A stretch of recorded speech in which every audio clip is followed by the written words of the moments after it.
Надзорна камера го снимила моментот кога полиција упаднала и запленила опрема во редакцијата на неделен весник во округот Марион, Канзас.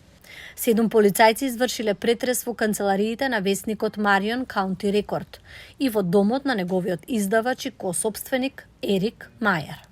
They took a laptop and my mother's. Од куќата на мајка ми зедоа лаптоп и компјутерот на мајка ми, како и компјутерот куќата на заменик градоначалничката. Дополнително ги зедоа мојот и телефоните на заменик градоначалничката и на двајца наши новинари и не ни кажаа кога ќе ги вратат.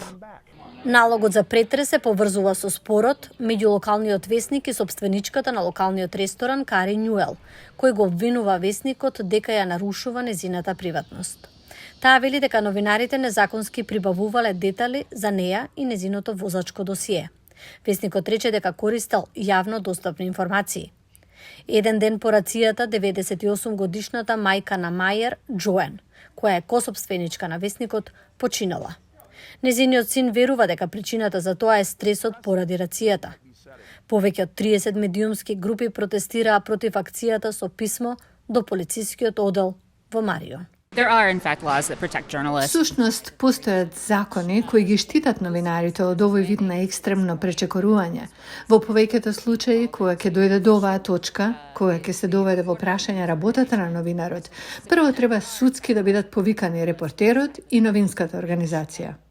Полицискиот одел на Марион не одговори на имејлот на Гласот на Америка со барање за коментар, но во соопштението на Facebook ги бранеше своите постапки.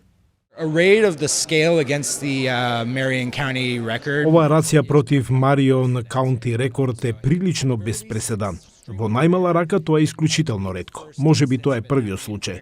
Целиот полициски оддел на Марион, Канзас, влезе во канцелариите и во домот на косопственичката Джоен Мајер.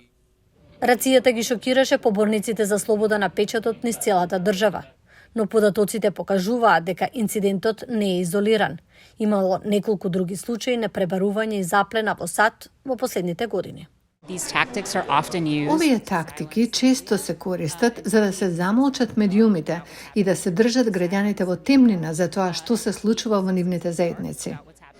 Мајер вели дека весникот планира да го тужи полицискиот одел, а можеби и други, нарекувајќи ја рацијата неуставна повреда на гаранцијата за слободен печат согласно првиот амандман.